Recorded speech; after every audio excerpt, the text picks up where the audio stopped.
Halo teman-teman, ketemu lagi dengan saya di channel Joni Yulianto dan salam inklusi.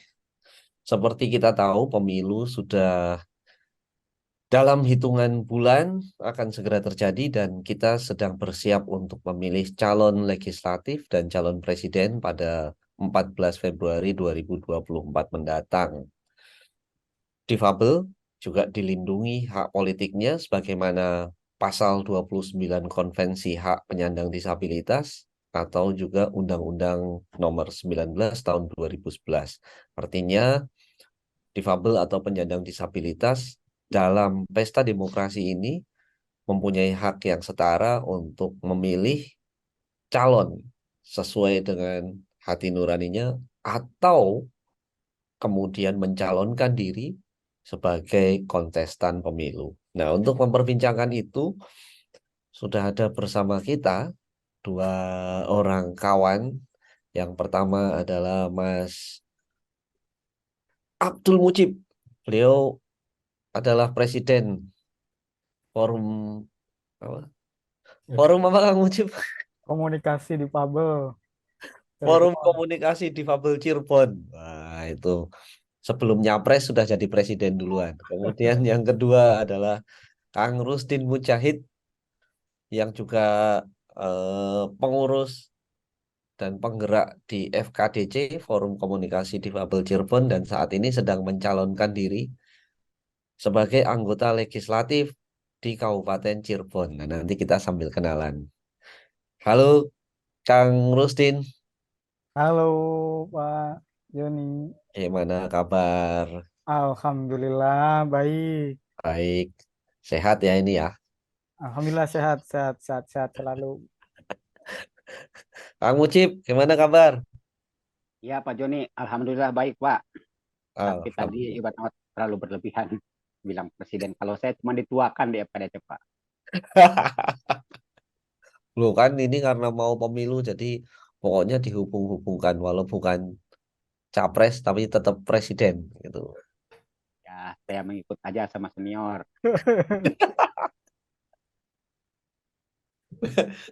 Nah, ini kita biar teman-teman saya subscriber juga kenal dulu ini. Kang Rusdin, ini kan Ya, Pak. sedang sedang mencalonkan diri sebagai calon legislatif. Nah, mungkin bisa dimulai dengan sedikit memperkenalkan diri. Kang Rusdin, silahkan. Ya, Assalamualaikum warahmatullahi wabarakatuh. Nama saya Rustin. Eh, saya dari Losari, Kabupaten Cirebon. Kalau aktivitas saya sehari-hari ngajar, guru di SLB Mutiara Bunda. Yang kedua adalah berkegiatan di Forum Komunikasi di Difabel Cirebon. Itu Pak Joni. Oh, oke. Saya kalau nggak dipancing-pancing ngomongnya itu susah. Nah, nah, mungkin sedikit bisa diceritakan kegiatan di FKDC itu seperti apa? Ya, kalau kegiatan di FKDC, kami biasa kumpul dengan teman-teman OYPMK, orang yang pernah mengalami kusta dan disabilitas. Hmm. Eh, di sana juga kita melakukan proyek ya di 4 desa, Hmm. Desa Mulyasari, Desa Tuk, Karangsuwung, Desa Beber ya. Kamu dengar gak? Ya. Ya, Desa terus Durajaya. ya di Desa Durajaya, yang satunya di Desa Kendal, Kecamatan Astana Hmm. Japura. Ya, Jadi ada 4 desa yang sekarang ini didampingi oleh FKDC gitu ya. iya Pak Joni, Hmm. gitu. Nah, sedikit saya mau pindah ke Kang Mujib sebentar barangkali bisa apa namanya Kang Mujib mungkin sebagai yang dituakan begitu di FKDC bisa memberikan sedikit penjelasan sebenarnya Forum Komunikasi Difabel Cirebon ini organisasi apa apa gitu. Kemudian kegiatan-kegiatan yang dilakukan terutama terkait dengan 4 desa tadi bagaimana? Apa saja yang dikerjakan? FKDC sebenarnya apa namanya itu suatu perkumpulan ya, perkumpulan disabilitas maupun orang-orang yang pernah mengalami kusta gitu. Waktu awal saya membentuk forum karena permasalahan-permasalahan disabilitas maupun orang-orang yang pernah mengalami kusta gitu itu kasarnya masih tinggi ya, ibarat permasalahannya masih banyak gitu kan yang belum bisa diselesaikan gitu. Jadi kita membentuk intinya sih untuk mengurangi ibarat nama permasalahan-permasalahan yang dihadapi oleh teman-teman. FKDC itu sebenarnya ada 4 program ya yang rutin kita lakukan. Yang pertama itu kegiatan konseling rekan sebaya. Kenapa ibarat nama FKDC itu melakukan kegiatan konseling rekan sebaya? Karena permasalahan teman-teman selain adanya stigma sosial, ada juga ibarat stigma yang ditimbulkan oleh dirinya sendiri gitu kan. Makanya ibarat nama kita melakukan kegiatan konseling atau percakapan terapi bagi teman-teman disabilitas dan orang-orang yang pernah mengalami kusta. Dan yang kedua, kayak kegiatan kami itu ibarat peningkatan pengetahuan masyarakat terkait isu kusta maupun isu-isu disabilitas ya, agar ibarat nama stigma sosial itu sedikit menurun lah ibarat nama ketika pengetahuan masyarakat terkait isu kusta maupun isu disabilitasnya meningkat, setidaknya stigma sosial akan menurun dan kesempatan bagi teman-teman disabilitas maupun orang-orang yang pernah mengalami kusta itu ya semakin terlihat ya gitu. Ya teman-teman intinya mendapatkan hak gitu, mendapatkan hak dan teman-teman bisa terlibat di kegiatan-kegiatan masyarakatan.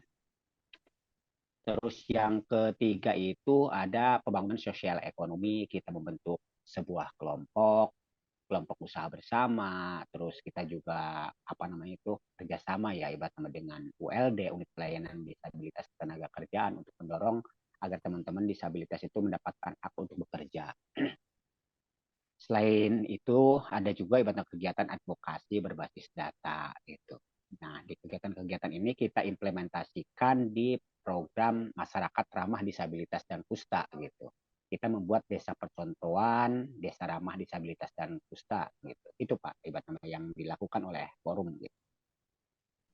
Jadi ada 4 tadi ya. Yang pertama adalah eh, yang berhubungan dengan apa tadi?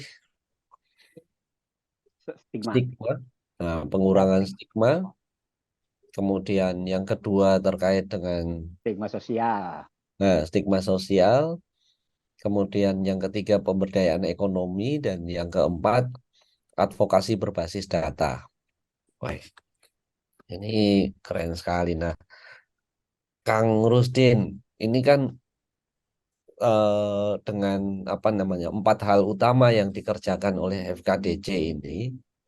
Nah, ini kan apa namanya kesemuanya itu menjawab kebutuhan eh, difabel atau penyandang disabilitas dan terutama tadi disebut juga terkait dengan OYPMK ya, orang yang pernah mengalami kusta. Nah, kalau Kang Rusdin sendiri sejak kapan nih aktif di FKDC, kemudian bagaimana ceritanya?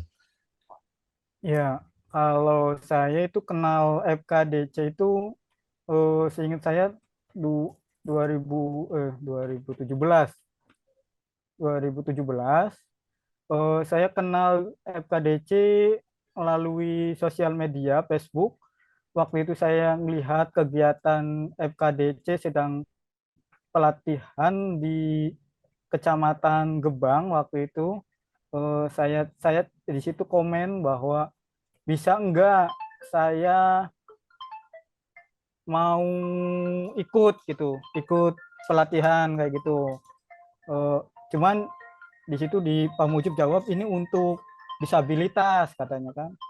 Nah terus saya komen, oh disabilitas itu apa? Kayak gitu kan. Kalau kalau disabilitas itu yang memiliki kekurangan, oh iya nih tangan saya kayak gini, jalan saya juga kayak gini, apakah ini itu termasuk disabilitas gitu kan? Saya waktu itu Hmm. belum belum ngerti disabilitas. Ya udah sok kamu datang aja ke sini, kita ngobrol gitu. Hmm. Nah, hari berikutnya saya datang di situ, saya ketemu dengan Hmm. Pak Mujib, sama Pak Mujib ngobrol-ngobrol. Pak Mujib ngajak saya ke sekretariatnya. Hmm. Baru di situ, tapi saya nggak langsung datang karena yang pertama adalah saya belum pernah perjalanan jarak jauh, walaupun masih satu kabupaten, saya belum pernah pakai motor jarak jauh karena kondisi saya itu bisa dibilang masih masih lemah lah. Hmm. Jadi 1 bulan, kalau nggak salah 1 bulanan, saya ke sekretariat tapi diantar pakai teman saya bonceng gitu pakai motor. Hmm. Nah, disitulah baru saya ngobrol, saya melihat kegiatan-kegiatan teman-teman FKDC gitu kan. Terus juga mulai sering datang ke FKDC, mulai semakin, oh iya, ini saya di situ merasa ada ketertarikan gitu, pengen gabung. Hmm. Hmm. Jadi Hmm. saya mulai gabung dengan FKDC, cuman datangnya nggak rutin lah. Kalau saya bisa aja, kalau teman saya bisa diajak gitu. Nah, setelah gabung itu tahun 2018-nya, Hmm. saya gabung karena Pak Mujib ngajak saya di sebuah proyek, waktu itu proyek DID, disabilitas improvement apa ya? DID. Inklusi development. Oh iya, itu. Disabilitas inklusi development. Nah, tahun 2018 gabung, saya juga diajak sama Pak Mujib kegiatan. Mulailah saya sedikit demi sedikit memahami bahwa di situ ada OYPMK, bahasa disabilitas, terus Hmm. juga konseling gitu kan. Hmm. Nah, semakin mengerti juga, di situ banyak belajar mengenai eh, interaksi dengan orang luar, maksudnya itu orang yang belum saya kenal gitu kan.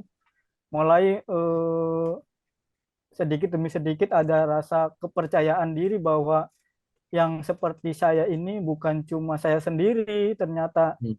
banyak di banyak, bahkan lebih kondisinya lebih parah dari saya gitu kan. Hmm. Kan Hmm. dari situ mulai ketertarikan tuh, pengen pengen pengen ngembangin diri saya nih, Hmm. karena cuma cuma satu-satunya wadah yang bisa menerima saya pada waktu itu kan, Hmm. dan Hmm. juga emang cocok dengan keadaan saya pada waktu itu gitu. Hmm. Oh, ini yang namanya kusta, ini OYPMK, ini disabilitas gitu. Mulailah di situ semakin semakin banyak ilmu yang Ya, didapat gitu. sebentar. Kang Rusdin ini OYPMK juga. Ya, saya OYPMK dan disabilitas. Jadi Hmm. double. Eh, Dan tahu tahu kalau pernah mengalami kusta itu sejak kapan? Tahu mengalami kusta itu sejak SD kelas 4. Hmm. Hmm. Hmm. Hmm. Kelas 4 SD. Sejak SD kelas 4 sudah tahu dan sudah berobat begitu ya. Iya, tahu berobatnya saya SMP-nya. Oh, Jadi telat-telat berobat pada waktu itu. oke. Iya, iya, iya, iya. Lalu? Ya, ini pembelajaran buat teman-teman, barangkali ada teman-teman OYPMK atau orang yang pernah mengalami kusta ya. Jadi Hmm. ketika dulu saya terkena itu eh, nggak langsung, walaupun waktu itu ada petugas kesehatan datang ke sekolah, terus di Hmm. situ menerangkan bahwa orang yang terkena kusta itu cirinya ada bercak, ada eh, belang seperti ini gitu kan. Hmm. Telinganya tebal misalnya, ada mukanya agak tebal apa hitam gitu kan.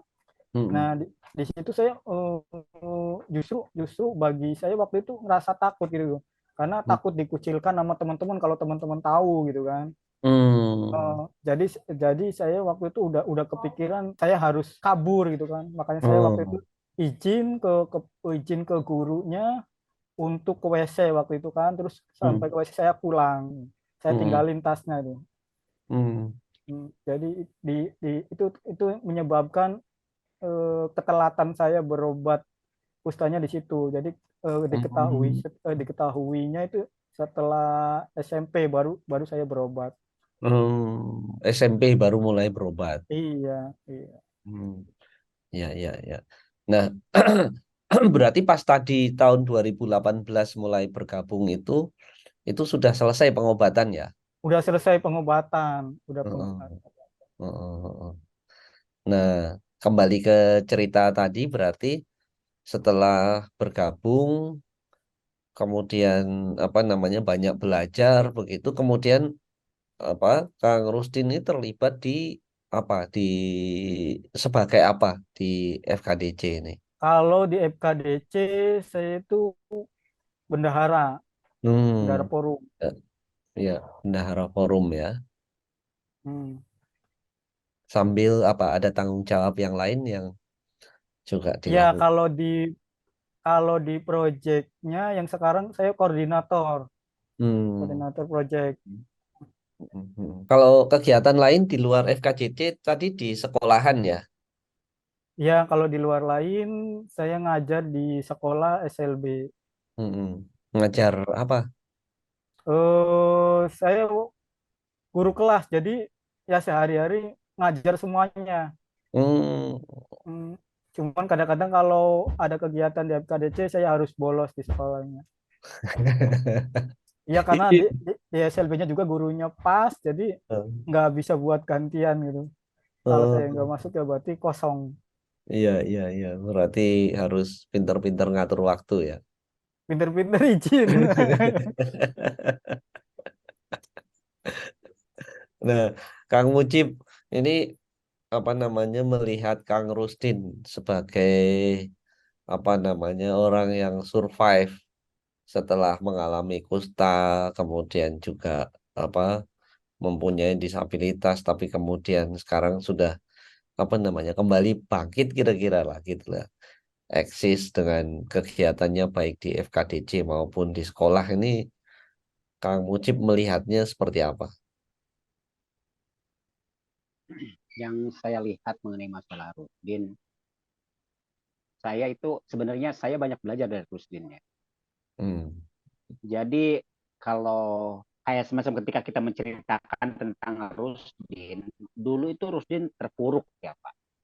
Hmm. Pernah waktu lah, pernah didemo sama wali murid supaya dikeluarkan dari sekolah tersebut juga pernah. Terus dia juga pernah apa namanya tuh sempat mau bunuh diri juga pernah gitu kan. Hmm. Tapi saya bangga dia bisa bangkit dan apa namanya tuh bisa melawan lah terkait Hmm. permasalahan-permasalahan yang dihadapi oleh Rusdin gitu. Hmm. Bahkan kayak semacam sekarang nggak cuman ngajar sih, nggak cuman ngajar di SLB, nggak cuman aktif di kegiatan-kegiatan forum, melainkan kayak semacam kegiatan-kegiatan bakti sosial, entah ketika ada warga yang membutuhkan lah pertolongan, Rusdin selalu siap ya. Gitu. Hmm. Itu yang saya membuat bangga gitu. Hmm. Sebenarnya kalau misalnya ngobrolin masalah Rusdin, kadang-kadang ada lucunya juga gitu. Gimana Padahal itu? kan dia dulu walaupun sudah selesai pengobatan, dia ngerasanya dia tuh masih sakit. Dia Oh itu gitu. masih, iya, masih ngerasanya masih sakit. Dia itu kustanya belum sembuh gitu. Walaupun saya sudah berusaha meyakinkan, kamu sudah selesai pengobatan, kamu itu udah sembuh gitu. Ya kalau kayak semacam ada jarinya bengkok, itu kan bekas ya gitu. Karena dia Hmm. dulu pengobatannya terlambat, akhirnya meninggalkan bekas. Jadi ininya ini, jadi jari tangannya bengkok gitu kan. Ya. Seperti kayak semacam luka bakar. Luka bakar juga kan ada yang meninggalkan bekas, ada juga yang tidak. Gitu. Tapi dia tetap bersikukuh kalau dia itu masih sakit. Gitu. Hmm. Alasannya apa sih karena dia masih sakit? Karena dia ketika kecapean, dia akhirnya ngedrop atau misalnya habis makanan-makanan kayak semacam seafood atau daging kambing itu juga ada reaksi gitu kan. Hmm. Tapi alhamdulillah sekarang dia udah ngerasa sembuh setelah ibatan kaki yang kanan itu diamputasi gitu. Nggak tahu tuh bisa dijelaskan mungkin sama Rusdin gitu.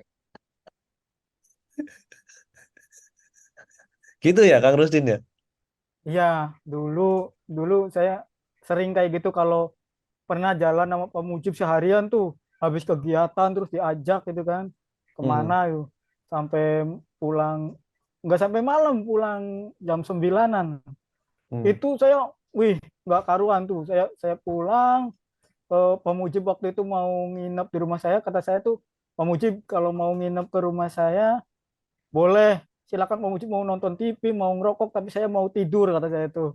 Saya Hmm. benar-benar udah nggak kuat nih nahan badan saya tuh, pengen pengen istirahat karena kondisi badan saya benar-benar menggigil waktu itu, udah Hmm. ngerasa kayak gitu. Hmm. Pernah. Terus kalau makanan, iya, dulu makanan laut itu saya orangnya es krim ya. Kalau apa-apa tuh coba, makanan laut kalau saya makan tuh pasti menimbulkan reaksi gitu kan, meriang gitu kan. Jadi Hmm. saya haramkan semua makanan laut waktu itu. Saya haramkan, dan juga itu daging kambing ini. Itu saya haram. Tapi sekarang malah saya makan lagi, saya cabut haramnya. Wah, sudah Eh, sudah tidak haram lagi ya. Udah tidak, bikin fatwa sendiri, cabut sendiri ya. Itu beneran karena amputasi itu jadi malah sudah lebih enak. Iya, ya, ya, nggak tahu ini karena amputasi apa setelah amputasi, sebenarnya yang saya rasain tuh karena setelah Hmm. amputasi terus ngerasa badan itu makin enak, jarang-jarang rasa sering meriang tuh, udah jarang gitu kan. Kalau Hmm. kalau terus juga makanan sedikit sedikit saya coba, ternyata nggak kayak dulu, nggak menimbulkan reaksi gitu. Hmm. Jadi ya kemarin aja makan sate sama Pak Mujib, makan banyak kayaknya.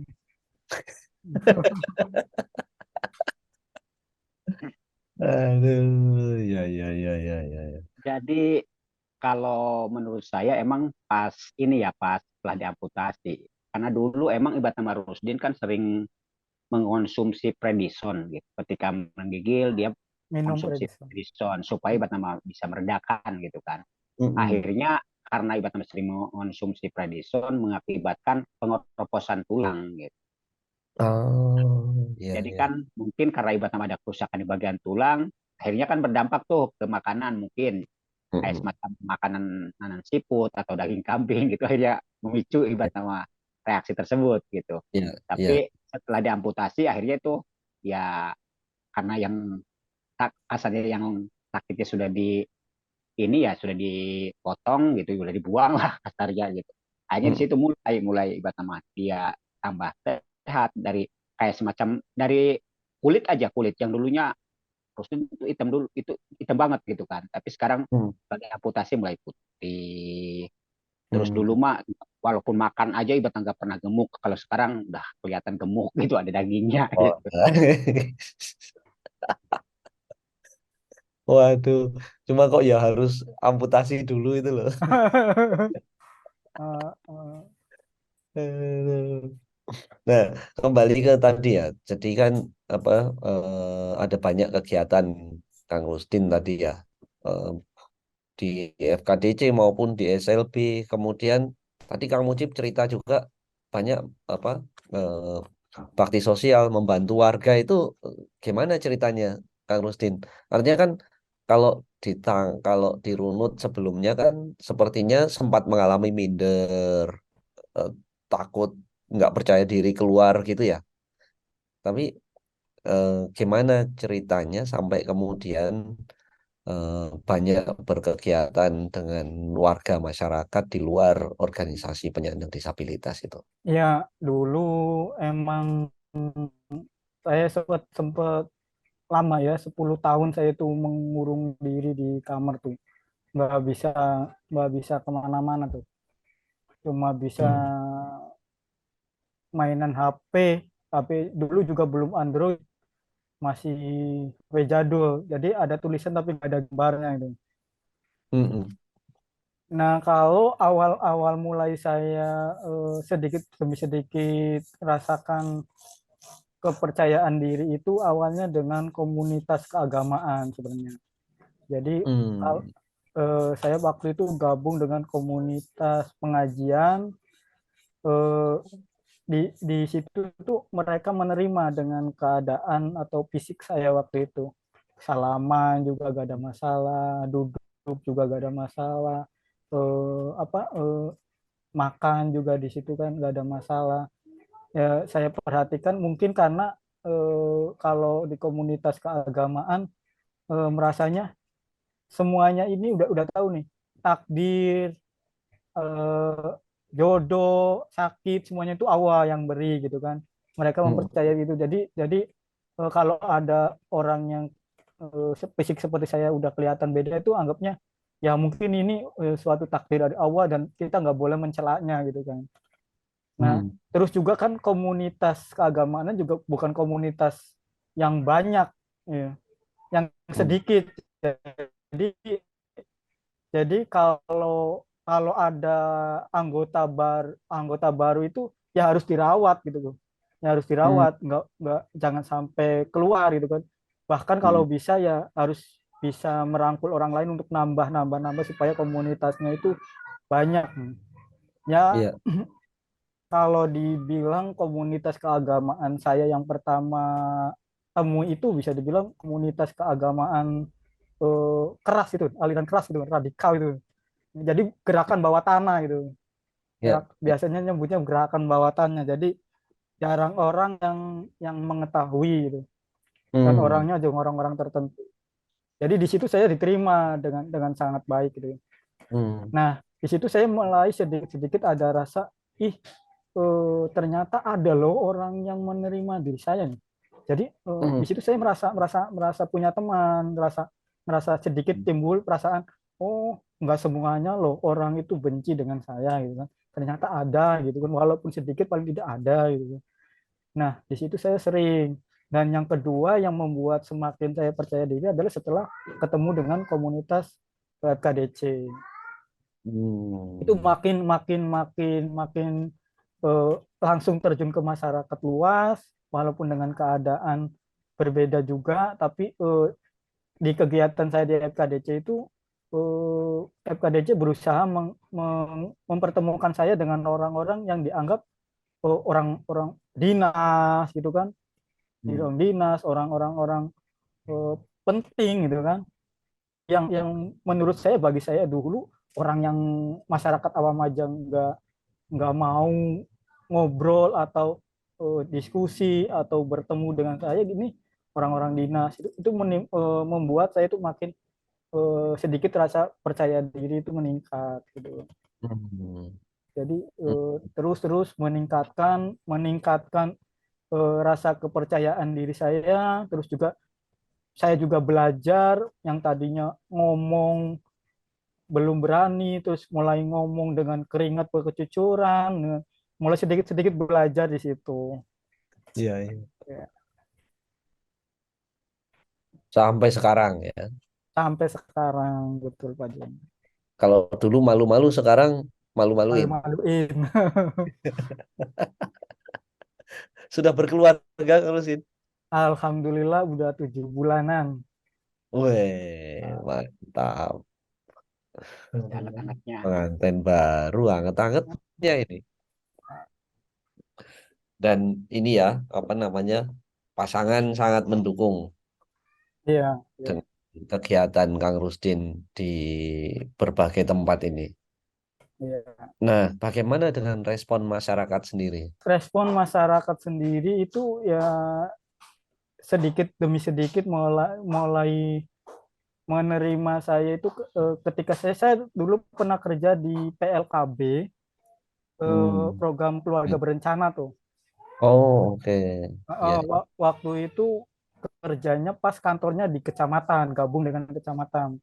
Terus juga di Mm-mm. situ saya pakai baju dinas kan, di Mm-mm. kantornya di kecamatan. Di situ masyarakat sedikit saya juga memiliki rasa PD paling besar gitu. PD-nya besar banget itu maksudnya.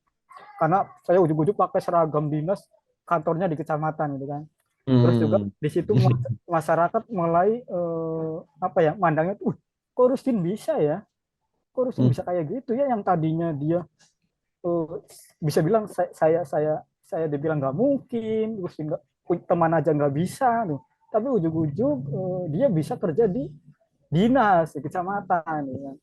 Nah, Mm-mm. masyarakat sedikit demi sedikit mulailah mempercayakan ke saya bahwa saya itu sebenarnya bisa gitu kan. Ya. Ditambah lagi waktu waktu itu juga ada masyarakat yang terkena kanker payudara waktu itu. Mm, Di situ dia si si orang yang kena kanker payudara itu bolak-balik ke desa minta bantuan gitu. Tapi mm, tapi nggak direspon.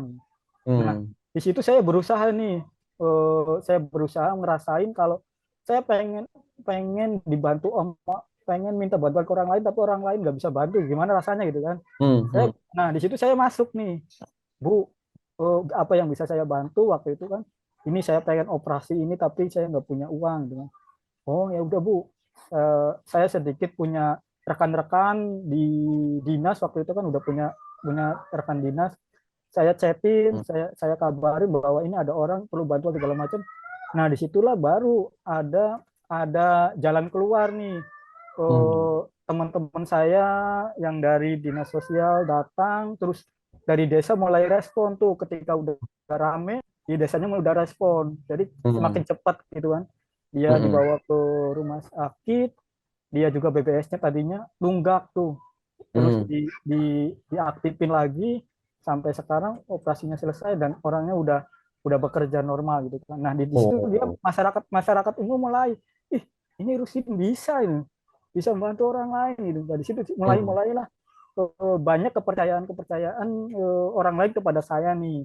Ditambah mm, lagi waktu saya di PLKB kan dekat dengan kecamatan gitu kan, saya sering bantu bikin KTP, bikin KK segala macam gitu.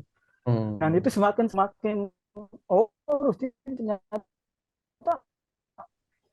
Ya. salah, yang oh, Rusdi tidak bisa apa-apa segala macam itu. Ternyata mereka justru minta bantuannya ke saya gitu. Nah, Mm, itu tuh hal kayak gitu yang membuat makin lingkungan makin percaya dengan keadaan diri saya. mm. Dan Kang Rudin juga keterusan ya, keterusan membantu masyarakat gitu ya. Ya, ya, ya, keterusan. Eh, Ada rasa kepuasan tersendiri ketika iya, iya. bisa membantu orang lain, gitu kan. Mm-mm. Karena ngerasain saya Apa dulu gimana gitu minta bantuan ke siapa gitu. mm, gimana itu rasa kepuasan tersendirinya itu, Kang Rustin? Bisa diceritakan. Ya, rasa kepuasan dirinya, saya dulu berpikir bahwa saya itu orang yang tidak berguna, tidak bisa Hmm, ngapa-ngapain, hanya bisa ngerepotin orang gitu kan. hmm, hmm, Ternyata malah kalau kita punya keinginan untuk berubah, justru saya bisa membantu orang lain gitu. Gitu. Artinya apa perasaan-perasaan yang muncul sebelumnya itu ternyata nggak terbukti ya, sehingga semakin banyak Iya, membantu orang, iya, makin iya. menemukan kepuasan itu gitu ya. Nah, ini selanjutnya yang saya dengar kan sedang mencalonkan diri sebagai anggota DPRD Kabupaten. Nah, bisa diceritakan sedikit soal itu. Iya, ini juga saya saya dicalonkan di PKS juga kan, awalnya emang emang saya dari dulu itu aktif di organisasi, baik itu organisasi bukan cuma FKDC ya, di organisasi pemudaan di kampung juga saya aktif, di kepartaian juga saya aktif gitu kan. Saya Mm-mm. aktif di partai itu awalnya ketika lulus SMA, di situ saya awal-awal saya harus mencoblos tuh umur 17-an tahun. Di situ Tahun saya berapa itu? punya pikiran begini, kenapa saya harus aduh, saya kalau masalah kayak gitu saya kurang ingat deh, lupa. Hmm. Pokoknya intinya lulus SMA, di situ saya harus memilih gitu kan. Sedangkan Hmm. orang yang saya pilih itu nggak kenal saya gitu kan. Saya udah Hmm. kepikiran kayak gitu. Oh terus Hmm. kalau kayak gitu berarti caranya saya nggak mungkin orang yang orang orang penting itu, orang dicalonkan itu kenal saya kalau sayanya nggak mendekatkan diri gitu kan. Nah Hmm. dari situlah saya masuk nih ke partai waktu itu kan, ke salah Hmm. satu partai. Oh ternyata partai ini kurang cocok bagi saya. Terus pindah lagi partai. Oh ini partai cocok nih tapi masih bagi saya kurang pas gitu kan, saya pindah lagi gitu. Nah saya terakhir inilah dari PKS nih, saya berlabuh dari PKS itu dari awal-awal partai PKS ini berdiri, dari awalnya bernama PK Partai Keadilan sampai sekarang.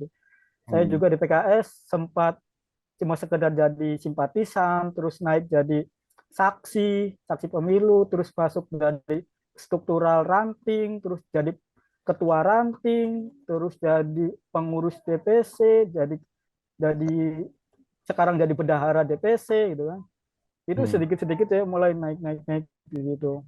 Hmm. Nah, sampailah DPD mencalonkan saya menjadi caleg waktu itu menawarkan. Hmm. Itu juga mungkin mereka melihat dari status Facebook saya yang banyak kegiatan sosialnya, terutama dengan difabelnya itu. Jadi Hmm. mereka itu ada ketertarikan untuk mencalonkan Rustin untuk dari perwakilan dari komunitas disabilitas untuk masuk. Hmm. Hmm. Oh, jadi ini lebih tepatnya memang anu ya, didorong untuk dicalonkan dari partai politik sendiri ya. Iya, ya kalau saya calonkan nggak mungkin, saya kan nggak punya modal sebenarnya. Jadi memang awalnya nggak pingin, nggak ada awalnya nggak niat pingin nyalon gitu. Kalau keinginan nyalon saya ada, cuma saya pikir 1000 kali karena nggak punya modal. Mungkin kalau kalau niatan Hmm. ada modal mungkin nyalon sendiri gitu. Oke, oke, Uh-uh. oke, oke. Ya, ya. Nah, kamu Cip, gimana ini responnya dengan ada anggotanya FKDC yang akan mencalonkan diri? Ya, kalau bagi saya ketika ada teman-teman yang mau terjun ke politik praktis ya bagi saya nggak jadi masalah gitu. Hmm. Nah, segala sesuatu juga perlu berpolitik gitu. Apalagi menyangkut mengenai masalah kebijakan, anggaran gitu. Itu agak sulit gitu kalau misalnya ibaratnya kita nggak terjun langsung ke politik gitu. Jadi Ya. ketika ada anggota yang mau terjun, ya bagi saya kalau mereka udah punya jalannya, udah tahu pintu untuk masuknya, ya bagi saya dukung-dukung aja gitu. Hmm. Jadi mudah-mudahan ketika ada anggota ibaratnya FKDC yang akhirnya ibaratnya mendapat kepercayaan dan sehingga akhirnya ibaratnya bisa duduk di DPR gitu. Setidaknya bisa menyuarakan isu-isu disabilitas dan bisa mengurangi stigma-stigma sosial juga bahwa disabilitas juga bisa loh ibaratnya menjadi anggota DPRD gitu. Ya. Itu kan kalau menurut saya bisa mengedukasi masyarakat ya nanti bisa juga membuka peluang-peluang baru untuk teman-teman disabilitas maupun orang-orang yang pernah mengalami kusta. Ya. Itu Pak Jon. Ya. Oke, artinya pencalonan Kang Rusdin ini adalah sesuatu yang perlu didukung. Pertama karena memang apa namanya ini bagian dari peluang kawan-kawan difabel untuk menyuarakan gitu ya kepentingannya. Yang kedua ada sisi edukasi bahwa ini juga akan membuktikan bahwa difabel dan OYPMK juga sebenarnya mampu memegang amanah sebagai wakil rakyat gitu ya kira-kira. Iya Pak Jon. Oke, kita tahan sampai di sini dulu. Nanti kita akan lanjut di episode selanjutnya dan eh, nanti Kang Rusdin akan apa namanya kita gali lebih dalam soal apa sebenarnya niat rencana dengan pencalonan sebagai anggota legislatif di DPRD Kabupaten Cirebon. Sampai di sini dulu, teman-teman. Kita ketemu di episode selanjutnya dan salam inklusi.